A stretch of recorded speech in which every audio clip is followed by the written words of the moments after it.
Welcome to Capital to the Coast BNI. My name is Mike Manning. Each week we bring you a local small business success story from one of our 41 chapters stretching from Mebane all the way to the coast, Wilmington and the New Bern and areas that way. If you're not familiar with BNI, it is Business Networking International, the world's largest networking organization. Our goal each week is to help our fellow members grow their business.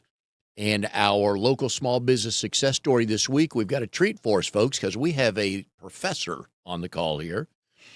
Chip Galusha is a teaching instructor at East Carolina University. A couple other things with Chip is he is the interim director of the Miller School of Entrepreneurship teaching instructor, and a teaching instructor leadership and professional development program. So a lot of things going on. Chip, how you doing today? I am doing well. Thank you very much. Did I get all your titles right? Yeah, it's academia. We love them. There you go. All right. So Chip is also the consulting director for the BNI chapter in New Bern called Business in the Bern. So if you're ever that way, want to meet some good professionals to do business with, please stop in and visit them. So interim director of the Miller School of Entrepreneurship. This has been a year. How long you been doing this? It'll be 2 years. Well, probably 2 years about now, officially July 1st. Okay. How's that been? Have you enjoyed that? And it's been a lot of fun. The school is great. Well, I'm sure we'll talk a lot about that and a lot about our students. It meant kind of going back into management with faculty, management's management, right? And doing all that kind of fun stuff. But we're really doing some fun stuffs in the school and just reaching out to Eastern North Carolina. So it's been a pleasure working with that and seeing some of those programs. And in the fall, you'll just roll back into being an instructor? Yeah, probably. I kind of got embedded here in the school a little bit. I think I'll still work with our innovation centers, our entrepreneurship or innovation hub, and try and help spread the message of entrepreneurship throughout the campus. We're trying to be real co-curricular. As they say, there's one fun thing about entrepreneurship. If you go to school and you study accounting, when you graduate, you account. Yes. And if you go to school and study management, when you graduate, you manage. If you go to school and study entrepreneurship, when you graduate, Yeah. right, you don't entrepreneur. You do so. So we have to be connected to other people, and we have to be connected to other programs. And so there's really one of our pushes is to get this idea that we want to be entrepreneurial support for the artists in the group, for the engineers on campus, for the musicians, for the doctors, the medical staff. They can all use some of this entrepreneurial mindset approach. And so hopefully I'll be helping with that in the fall. Still teaching a couple classes in leadership and then working with that. Yeah, it's real interesting to look at the landscape of business owners. And there's a big difference between a business owner and being an entrepreneur. Because a lot of times we start a business, we know what we're doing painting, Mhm. photography. In general, we kind of know the skill set and the Yeah. craft. But most of us, for the first time in small business, we've never run a small business. We've always like, well, I cut grass or I just take pictures. And there's a lot more to that. So the mindset and always working with folks and talking with small business owners, the mindset they need to be in to understand what an entrepreneur is and does is what? This is the entrepreneurial mindset, and you've used the right words, and you're coming at that. And there's a lot of different ways to come at that. I think if we've ever done any work with E-Myth, he talks about working on your business versus Mhm. working in your business. And we take a slightly broader view of entrepreneurship here. I think that sometimes people will get a little scared by this idea that if you want to be an entrepreneur, in fact, you go to a room and say, name some entrepreneurs, Mhm. right? They're going to Elon Musk, Mark Zuckerberg, right? No, no offense. Nobody's gonna be like Mike Manning, Mhm.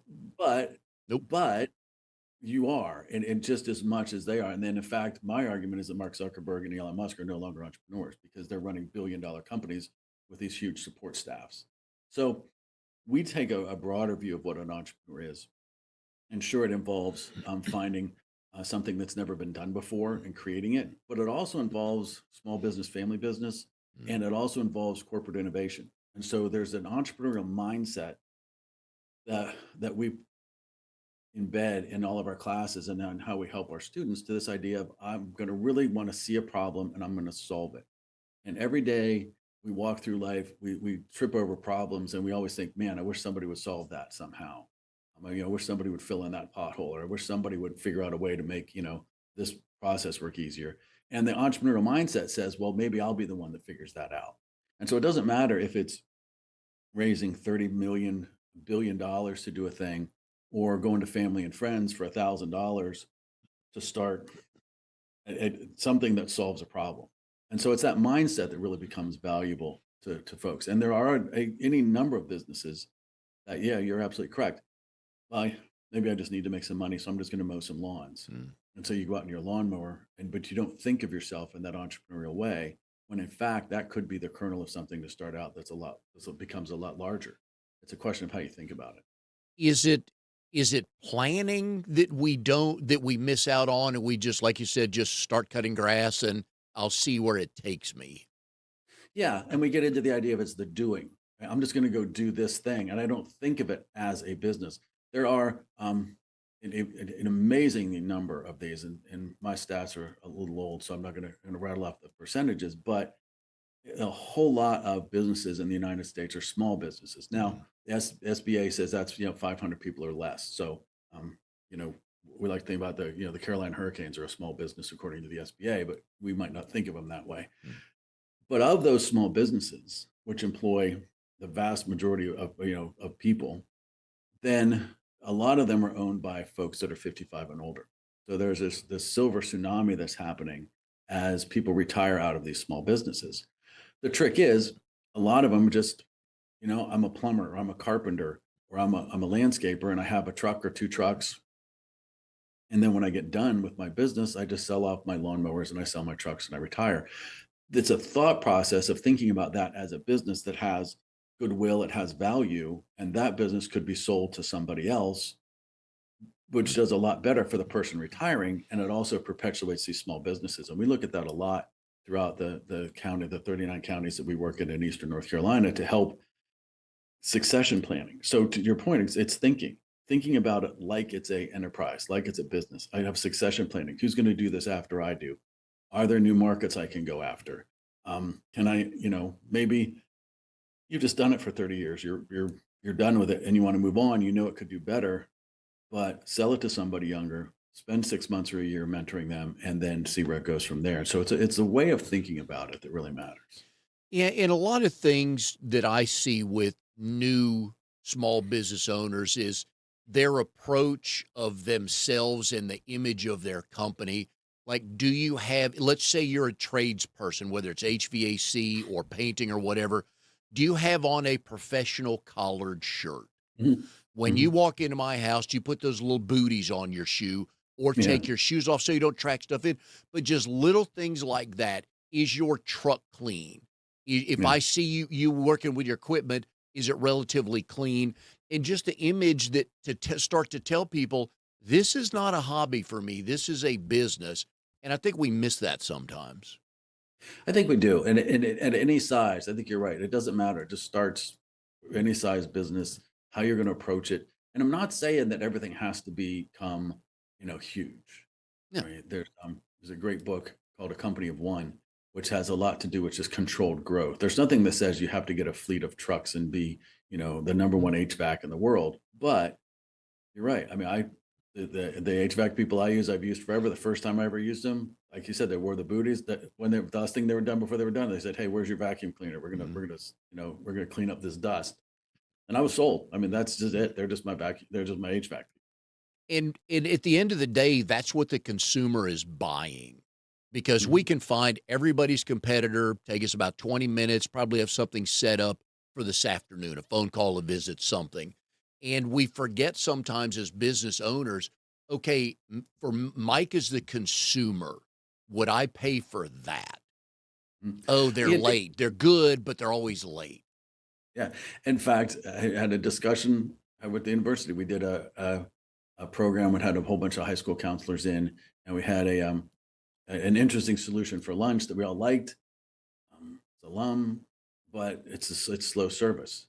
Mm. And so you do that a couple times and people start thinking, I've got a time frame. I got to fit into it. Mhm. I got to do a thing. I think part of that has to do with a lot of times that we confuse ourselves in kind of what business we're in. Right? And I know we've had talks. I know this is kind of in your wheelhouse.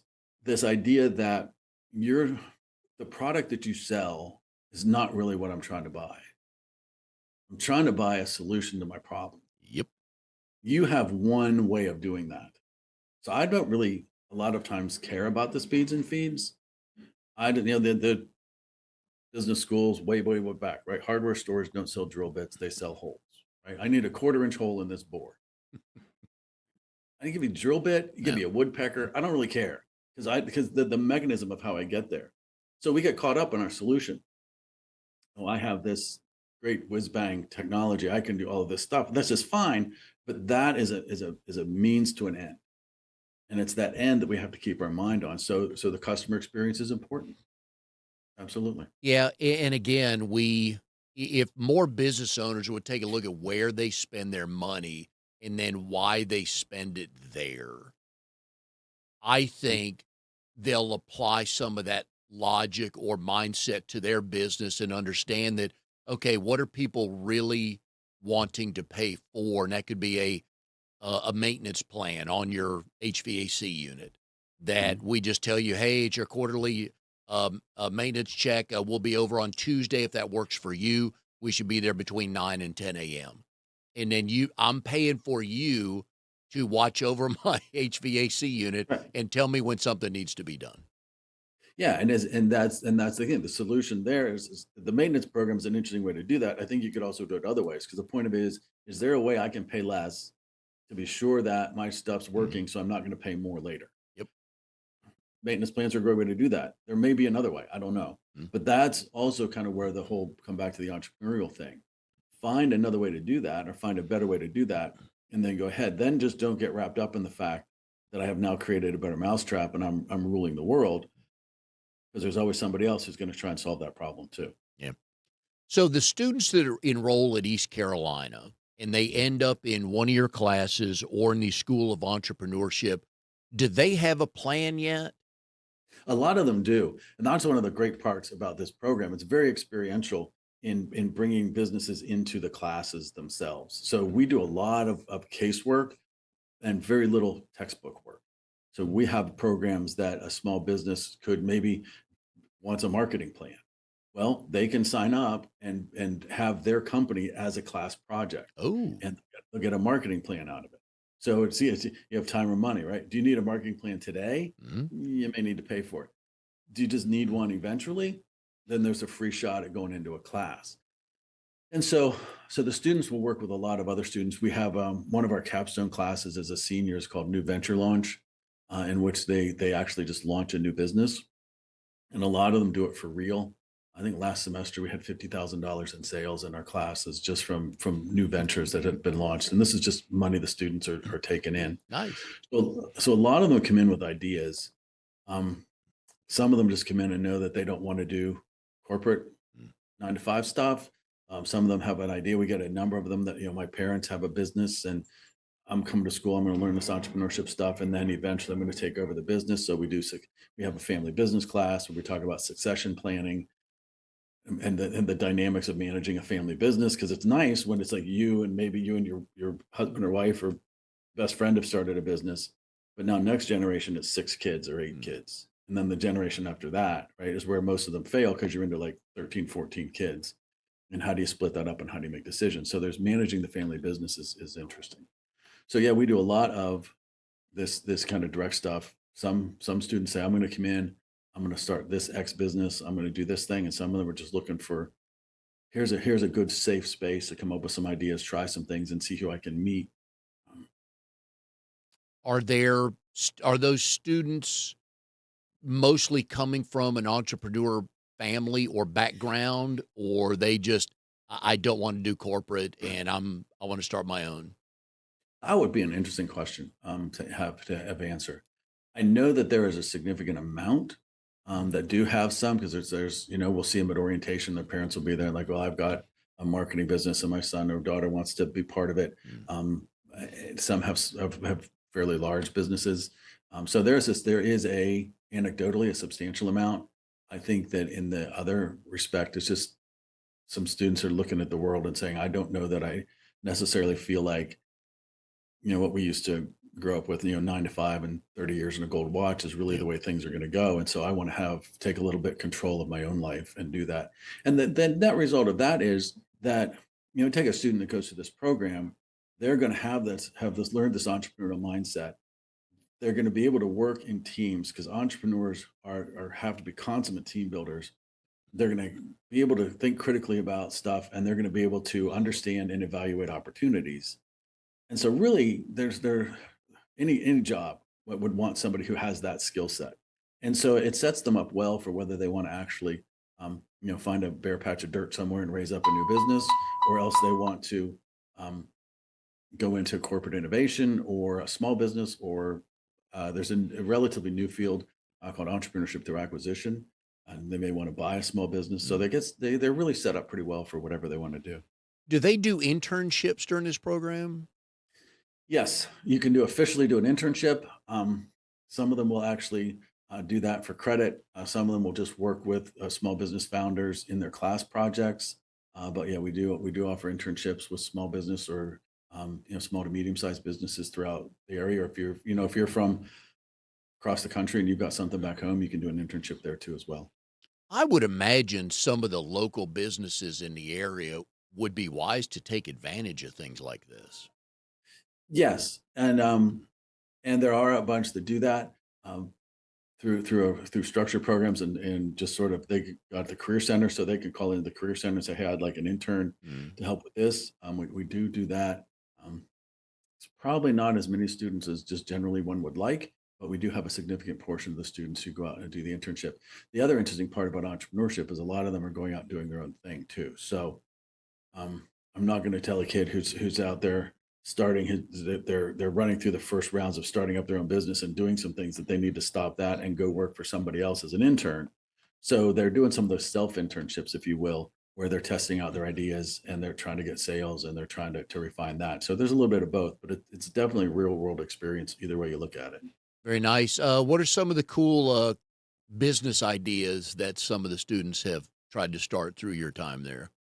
it. We have one of our kind of high points throughout our year is our entrepreneurship challenge. So it started out as the Pirate Entrepreneurship Challenge. I think we're in the year number 9 this year. We just finished up year 9 in April. Last year, we had a fairly substantial gift from one of the early investors in Golden Corral. Mm. And so now it's called the G&T A-Man Pirate Challenge. And we start out in a 3-round challenge. It's a long way to get to the answer to your question. We start a 3-round challenge. In the first round, we have every college has a mall or a quad or a yard or whatever you call it, and so we'll set up tables and have 75 teams pitching their products and their ideas. So this is open to any student on campus, and all you have to have is like an idea. So we've got the poster boards, think science fair, right? Poster Mm. boards, samples of products, and students are walking around. We have judges who are walking around, the administration's walking around, and these kids are just pitching all day. It's just pitch, pitch, pitch, and the 12 that get the highest ratings out of that go on to our round 2, which we turn into kind of the voice competition. So we have 6 mentors, and the 12 teams come in and pitch, and then each mentor is going to pick a team. And so the 6 finalists go on to round 3. And in round 3, we have a fairly all-star panel of entrepreneurs, business people, successful alums, professors from other colleges come in and judge. And this year we gave a total cash and in-kind package of about $280,000 Oh, spread across 6 students. So there's wow. First National Bank does an award for the Rural Impact Award. Several businesses have ideas. We've got legal help, marketing help, valuations. The number 1 team gets a venture capital offer. So there's a fairly big incentive to do well in this, and we see a lot of fun stuff in there from everybody. Some entrepreneurs win. Last year, I think she's getting a master's or a PhD in physics or something. Chemistry won. It's just whoever has this idea that comes up with. But we've had things. Our number 1 first ever winner is still in business. It's a business called Simple and Sentimental.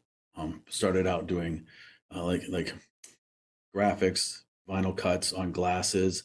Her big thing that got her big attention was bridesmaids kits. So you have a Oh, bride and through that. So you open up a t-shirt shop. Along the way, we've had a bunch of. If you're ever in a North Carolina convenience store, and if you ever see a little juice pouch called Booze Juice, yeah.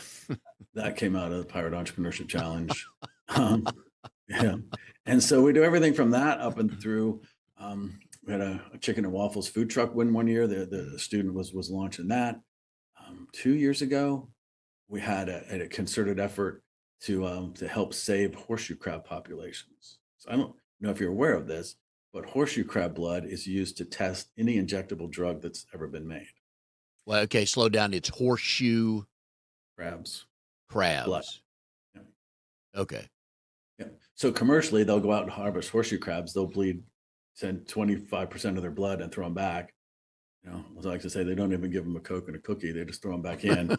And so we had an aquaculture student team up with one of our entrepreneurship students, and they won with this plan of reducing that morbidity rate to zero and still being able to sustainably harvest horseshoe crab blood because it sells for like $60,000 a gallon. So Wow.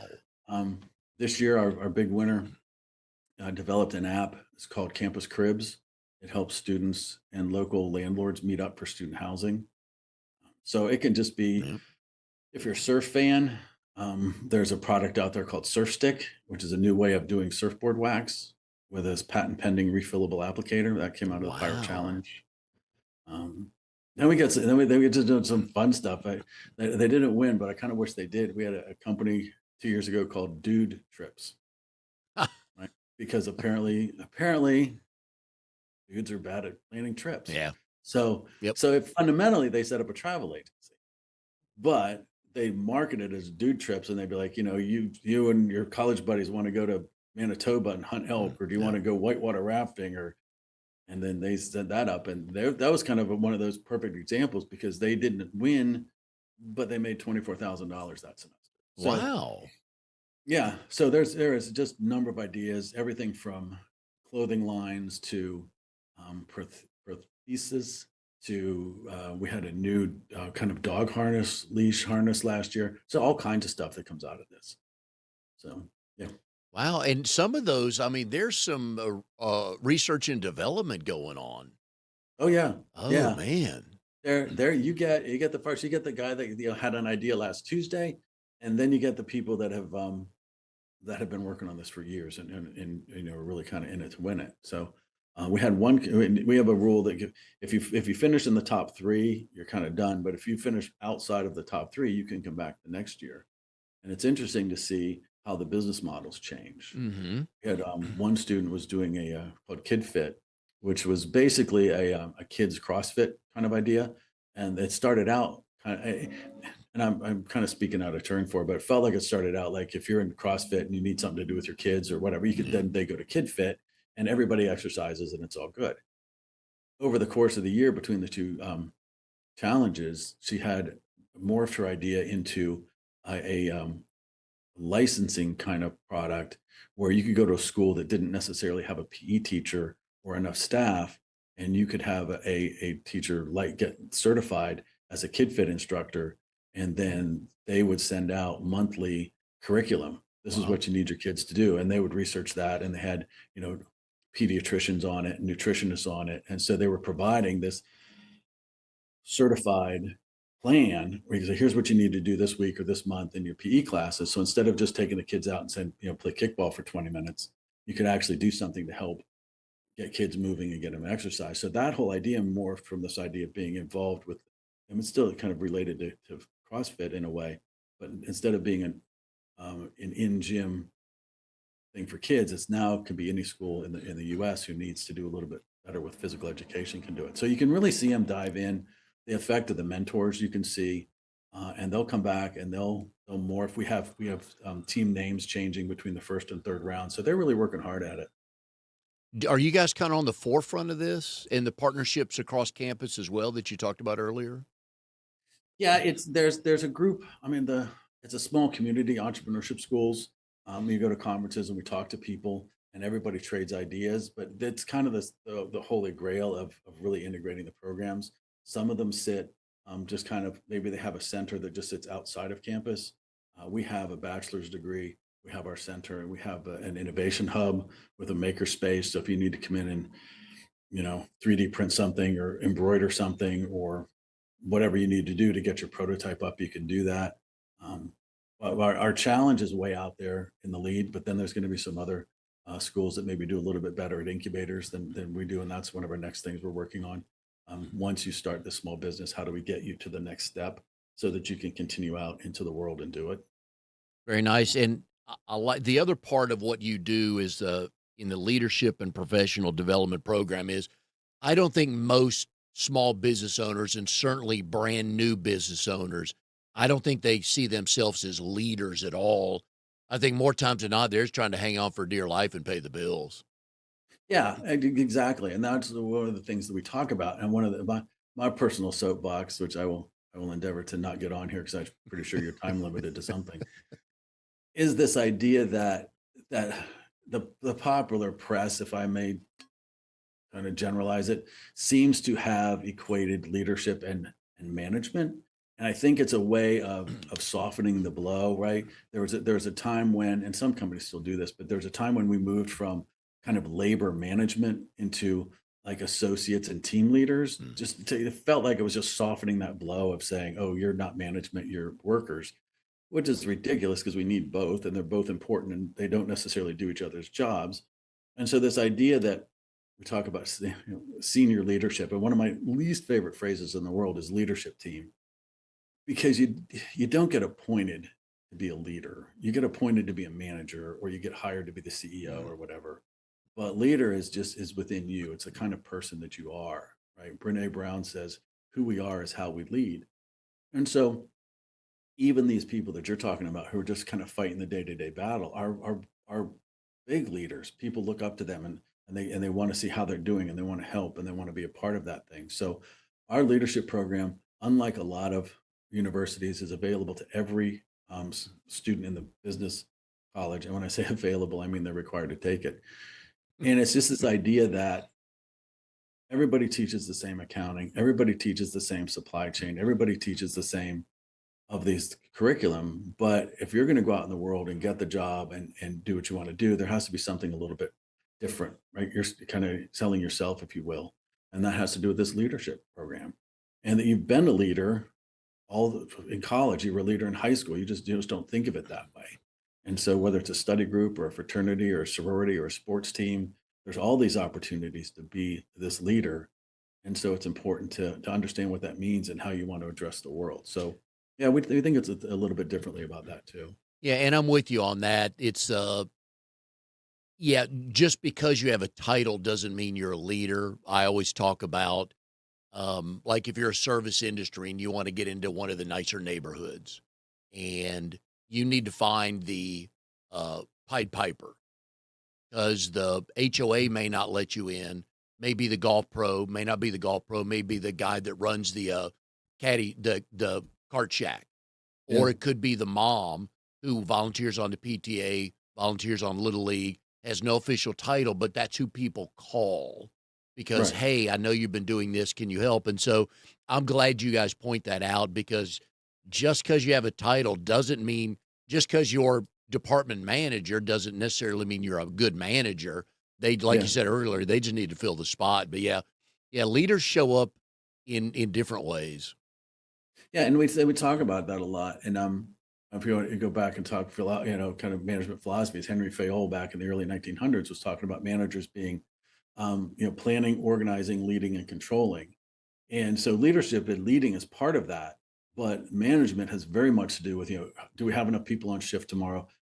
Are the orders in? What's our projections and all of these kind of internal execution focused things? Whereas leaders are looking externally, and it could be the same person, Mm.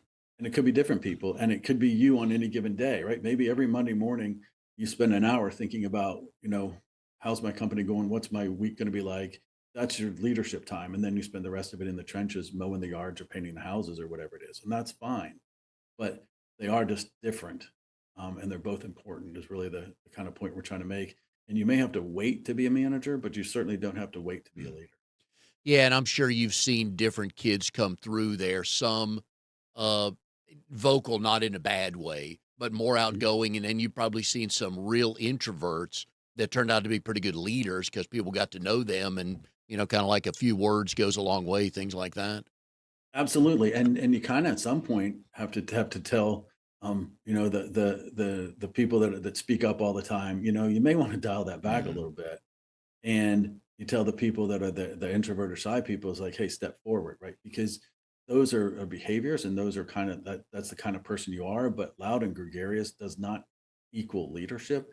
It doesn't negate it, mm. but it's just not the same. And so, teach people sometimes, one of the big tips that I love is that sometimes it's the last person who speaks in the meeting who has the bigger impression because you just come at it more quietly. And if you're just going to jump in at the beginning, you may have some good ideas, but you may be brushing some really good ideas away too. So it's all about recognizing that. It's about emotional intelligence. It's about how you approach the world, and it's about how you think about other people. Along with being an entrepreneur instructor, you yourself are an entrepreneur, a manager of Legal Shield. Uh Feels like it goes with the territory. Yeah, Yep. kind of got Well, to but it practice helps. and preach. Yeah, yeah. You know Yeah, what not to do because you tell yeah, people that 3 days a week, right?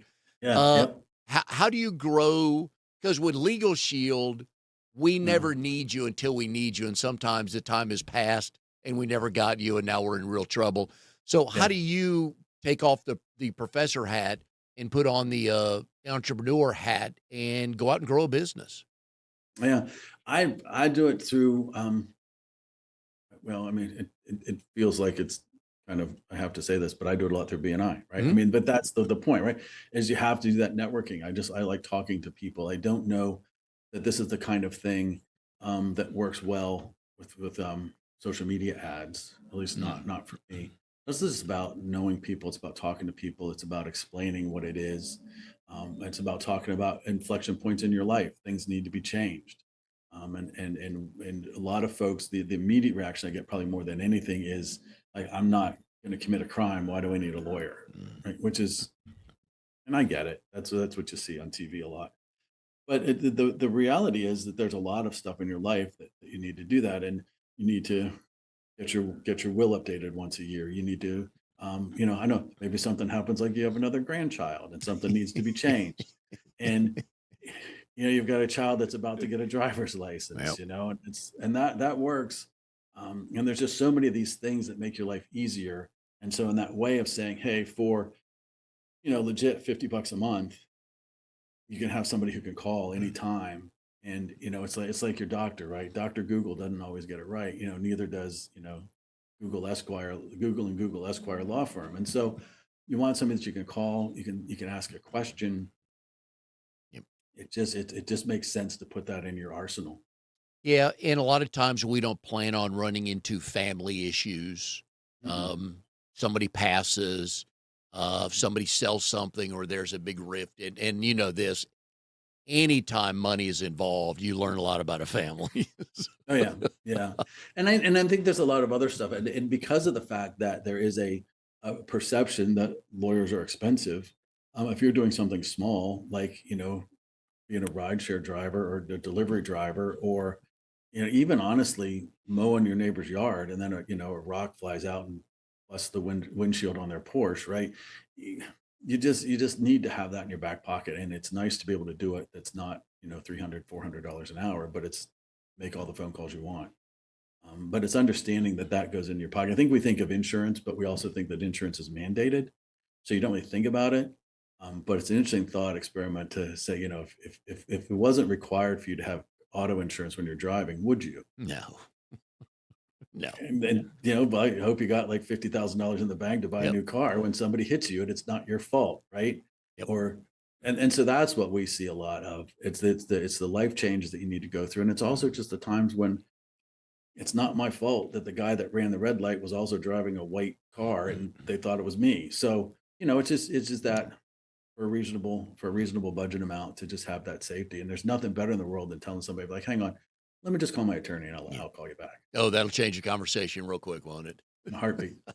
Well, and also you have one of those BNI seats, and again, folks in BNI, where it's seat specific. So there's only one legal shield seat, one painting Yep. seat, stuff like that. So you have one of those seats that is not commonly chatted about. Most people don't walk around bragging they're either suing someone or about to get sued or Yeah. something like that. So that's where those relationships in BNI come in handy, where one friend can refer you to another friend and just stays between the three of you, and the world doesn't have to know about it. Yeah. Yeah, absolutely. And that's the nice part. And you just talk and you can just explain what you do. And at some point it's going to make sense or it's not. And there, well, I have a small business and I had a gentleman, a BNI client out of Raleigh. We're just talking one day and he's got a business and we talked to him about it. And he said, kind of that's how much a month? And I told him, he said, well, I mean, don't even, we can stop talking now. That is just, why would a business owner not have that? Called me back 4 weeks later and said that he had the attorney send a fellow a letter and he got $1,200 that he was owed that wasn't coming down. So, Oh, it just works. I have either fortunately or unfortunately had the option to check out the whole, just take a picture of your ticket and send it in and get that taken care of. Um, so I don't know if you know this or not, but if you're using one of those bumper hitches in North Carolina, don't let it obscure your license plate because that's not good. So I thought you had to put your license plate on the back of the trailer, right? Yes. Well, but if it's one of those bumper hitches that fits into like the Oh, yeah. receiver on, yeah, and it's fine. But then when you pack it up and it blocks your license plate, that's It- and so you can do that. But it is an interesting seat. It's also just a little inside baseball for BNI. It's an interesting seat that can get kind of chipped away at. We cover legal seat, but you could also have like an estate attorney, which that's a service. So you could also have you know. Um, like another kind of attorney, or criminal attorney, or family attorney, or something. So there can be some, but there's some good play in there too, because not everybody. It's like with a lot of other seats, right? CPAs don't necessarily like to do bookkeeping, and bookkeeping don't do what CPAs do. So you can make partnerships, but you just talk about it, and it fits in quite nicely.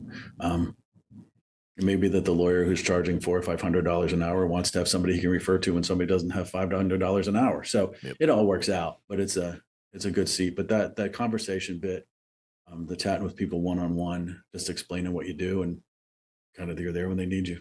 Oh, yeah. All right. So way back in the day, we'll leave the date for people to assume how old we are and about what time of century that was. You Which and century it was? you enrolled in Westminster College. You Oh my ended. goodness, you went way back. Oh yeah, these are the fun questions. Page one of Google's boring. I need page three. That's where you get the fun stuff, right? So you eventually got a BA in computer science and broadcasting from Westminster College. But on day one, you're on campus at Westminster College. What was the plan? Day one, my plan was to be a technical theater major. Oh, all Yep. right. Yep. I had come out of high school where we did some theatrical productions, and I wasn't much of an actor and didn't really care for that. But this whole kind of back scene, sort of making things happen, making the magic of live theater happen, was really intriguing to me. And so um, that was my initial plan. And somewhere in that first month, for better for worse, I fell in with a bunch of the folks that were working at the radio station, and they seemed to be a lot more fun to me than the folks that were working the theater. And so I decided to switch out. And my dad's like, maybe you should minor in something. Yeah. So I picked computer science, which was shall we say, an up and coming field at that point. And Yep. And then my so, counselor said, yeah, go my ahead. counselor said, well, you've got like 2 classes to take in your senior year, and you can double major. I'm like, man, okay, so no big plan, Wow. but that's what happened. Okay. And you are part of the Farmville Community Arts Council. Is that the I one? w- Is that the one yep, where you and Fred are involved in all those shows? yep, worked with them a long time. I've kind of stepped back a little bit, timing, and they've gone on, but they're still going on strong. And I've worked with them, did a lot of great shows with them. Um, I work for one very, very hectic week a year. The Yeah. North Carolina Academy of Dance Arts puts on the Nutcracker, and we do that with a full orchestra in Wright Auditorium on campus here, somewhere around late November, early December kind of thing. So I still work that show every year. All right. Now, looking back at previous jobs you've held and businesses you've been in all over Mhm. the place, found a commonality that a lot of these involve planning and problem solving. Would that be I'm correct? just, I'm, I'm just really happy I don't have to pay for this therapy session. That's fabulous. Cost you biggie sweet tea. Everybody knows that's my price. Yeah. Yeah. Yeah, I think so. I think you're right. I'd much, I'd much rather solve a problem than run a stable business, I think. Yep. There's something about that, figuring it out, what's going on, how do you fix that? And then once you've fixed it, you can be like, hand it off to somebody else and let them do it. And the planning kind of comes in part with that. How do we make this better? I love process. I love thinking about how do we make things work? How do we make things work better? Um, yeah, it's interesting. Yeah, because I kept looking at, and there's some IT Mhm. worlds you've been in, teaching, just putting on a play. Yeah, Okay, what happens if? Yeah, yeah, and yet if it is, so I just started looking at these like, okay, I see a pattern here. yeah, yeah. Yeah, and so a couple years ago, and this thing, and I'm sure. Well, I maybe shouldn't be sure, but do you know the story of the Nutcracker? I'm on a if you're necessarily a big ballet person, but the first act is kind of a party scene, and they have this Christmas party, and then the young girl falls asleep, and basically the second part of it's dreamlike. But in the middle of that, we have to make the stage really big, so it makes the people look really small. And so we have this wonderful machine that we have a Christmas tree, and then it's tied to a winch in the back, and then the winch pulls the Christmas tree up, and it gets bigger, so it looks like the room's growing. Now, one year in the middle of the show, at that point, went did my thing backstage, hit the winch switch, puff of smoke, Oh, and nothing's moving. And you don't stop ballet; it's a live orchestra, and no. everybody's just running along. And of course, the backstage one of the fun parts is we're all connected by headsets, so everybody's chit chatting. And the stage manager's like, "Make the tree grow," and I said the winch blew up, and he said, "Fix it," which I thought Okay. was a very interesting kind of comment Yeah. because it's not like you're going to get your tools to diagnose some things, but you just literally had to make that thing work at that moment with no Mm. known way to do it. And that's just a fascinating place to live. Yeah, because he didn't say fix the winch. He just said grow the No, tree. no, Yeah, we didn't care about the and grow again, the tree. this goes back to the earlier part of the conversation where really I'm not worried about your product. I'm Yeah. worried about the solution. Yeah. The winch was only one way to do it. As it turns out, two large guys hanging on the rope also another way to do it. So Nice. Did if you you save money on the winch each year after that, just hiring two large guys? no, because it's problematic to do that. And the tree instead of growing like this was going like so no.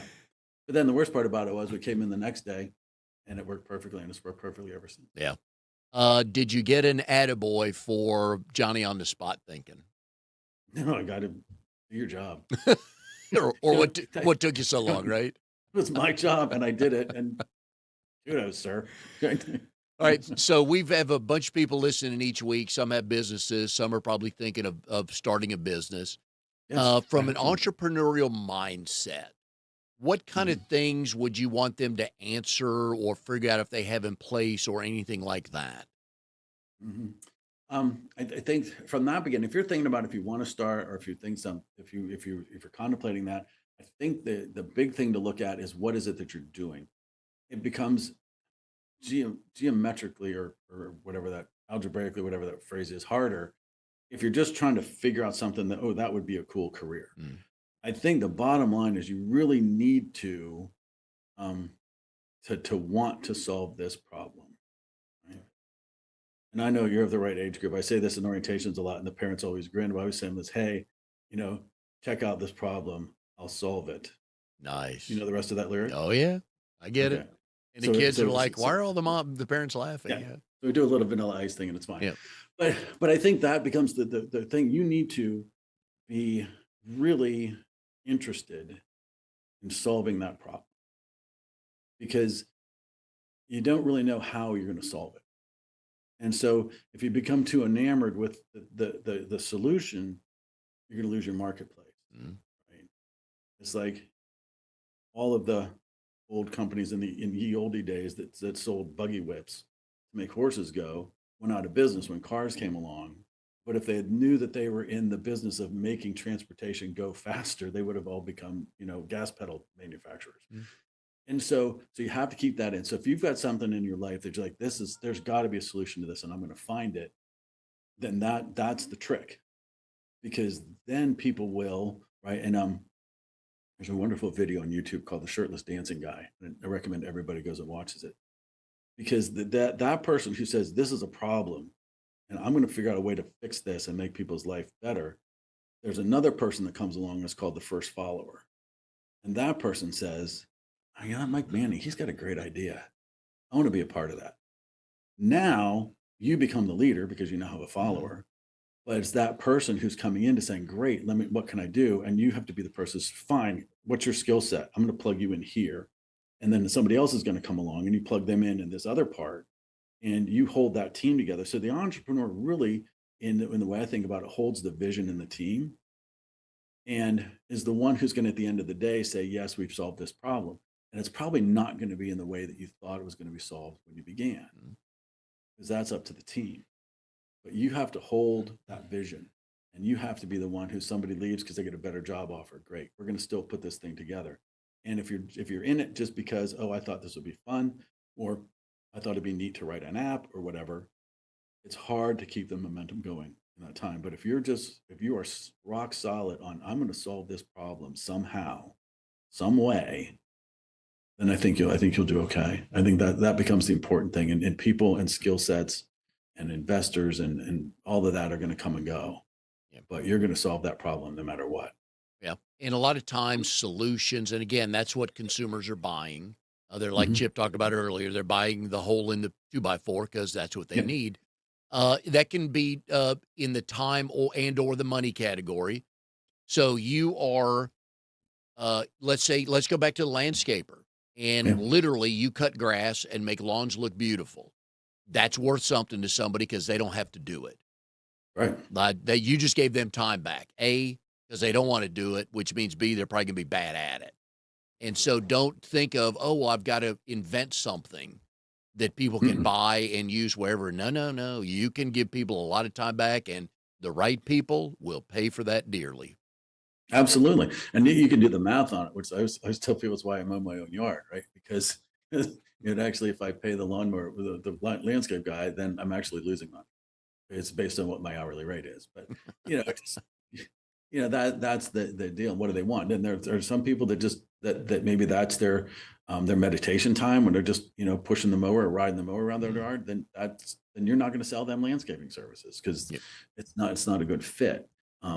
And we don't necessarily care whether you use a zero turn mower or you use a pair of scissors or Mhm. what. I just want to come home from work and have my lawn looking good. And you need to do that in a way that makes me happy, but also costs you less money. So you're making a better profit.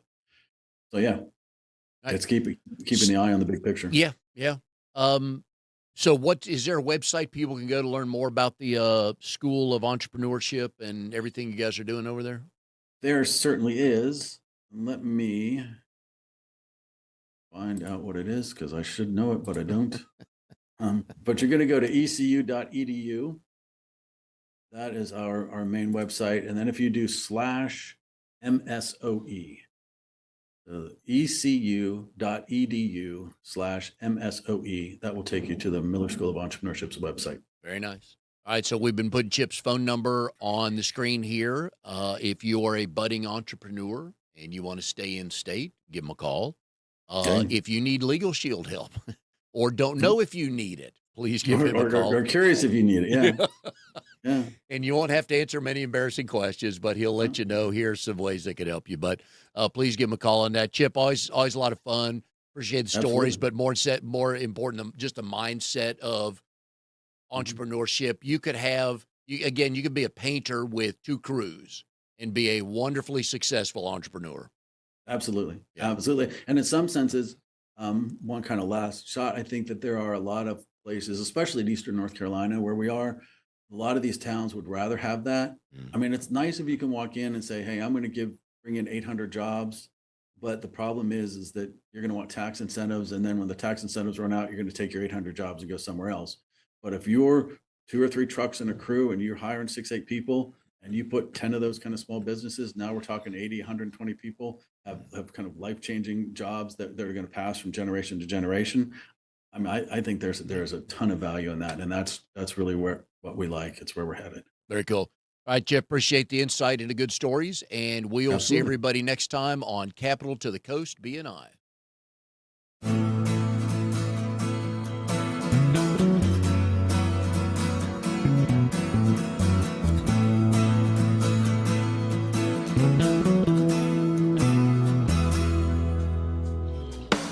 You are tuned to the Nissan Communications Network.